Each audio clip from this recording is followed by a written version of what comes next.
जो संविधान का चौथा स्तंभ है, जो संविधान अभिव्यक्ति की आजादी देता है, हमें बोलने की आजादी देता है, हमारे अधिकार, हमारे हक की लड़ाई लड़ने का अधिकार देता है, उसे यह प्रीति तिवारी जी बंद करवाएंगी, ऐसे अधिकारी बंद करवाएंगे।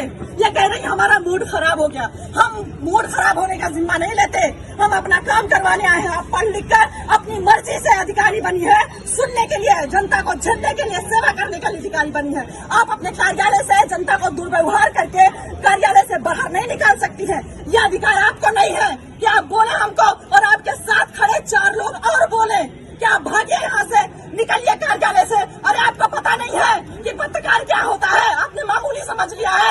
अरे आपको शर्म नहीं आती कि पत्रकार खड़ा होकर बोल रहे हैं मैम मुझे न्याय चाहिए, मैं एक पत्रकार हूँ। आपने क्या कर्तव्य निभाया? आप योगी जी को नहीं जानती, सरकार आदेश नहीं सुनती है कि पत्रकार जब किसी भी अधिकारी के पास जाए, कार्यालय जाए, प्रशासन के पास जाए, तो वो इज्जत दे, पत्रकार को मान सम्मान के साथ बिठाए और उसे पूरा ब्यौरा दे जिस बारे में जानकारी चाहिए पत्रकार को। आप सुनती नहीं है, आप मेरी आजादी छीनेंगी, आप मेरे बोलने की आजादी छीनेंगी। मैं ऐसा नहीं होने दूंगी।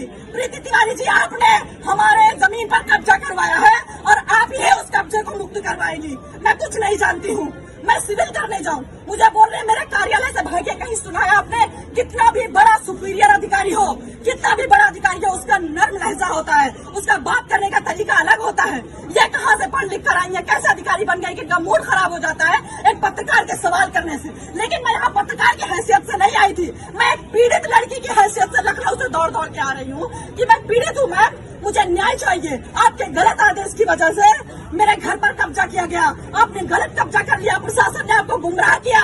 मैं बता रही हूँ, मेरी बात सुनने को तैयार नहीं। आप पहले बाहर जाइए, फिर मैं बात करूंगी। आप पहले बाहर जाइए, मेरा मूड खराब हो रहा है, मुझे गुस्सा आ रहा है, मुझे मेरा गुस्सा शांत करिए और मैं सब साक्ष्य दिखाऊंगी आपको। इनका जितना भी रवैया अंदर किया मेरे साथ, जितना भी, यह भूल गई कि मैं पत्रकार बता रही हूँ, लेकिन मैं तुम्हारा कुछ भी कर सकती हूँ, यह भूल गई। इनका सारा रवैया हमारे कैमरे में कैद है। इन्होंने जो बर्ताव पत्रकार के साथ किया, आप सोचिए, अंदाजा लगाइए कि जब ये आम जनता खड़ी हुई, जब इनके पास जाती होगी तो कैसे गूंगे बहरे की तरह खड़ी रहती होगी। इनके आदेश के लिए एक शब्द सुनने के लिए कितना बेचैन रहती होगी कि मैम कुछ तो हमारे हक में फैसला सुना दे, कुछ तो हमारे हक में बोल दे, कुछ तो मेरे साथ न्याय कर दे।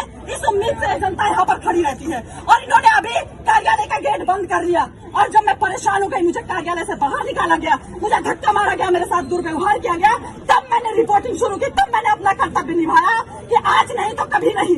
क्योंकि मैं यहाँ 2-2.5 महीने से चक्कर काट रही हूँ। मेरी बुजुर्ग माँ 2-2.5 महीने से आ रही कि मैम आपकी गलती की वजह से अभी तक कोई हमारे घर में घुस नहीं पाया।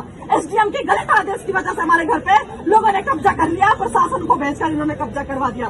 प्रशासन गलत रिपोर्ट लगा रहा है। जांच होनी चाहिए, निष्पक्ष जांच होनी चाहिए। हम बेईमान लोग नहीं है, गरीब आम जनता बेईमान नहीं होती है, अधिकारियों की तरह गलत फैसले नहीं लेती है, किसी का किसी पर कब्जा नहीं करवाती है।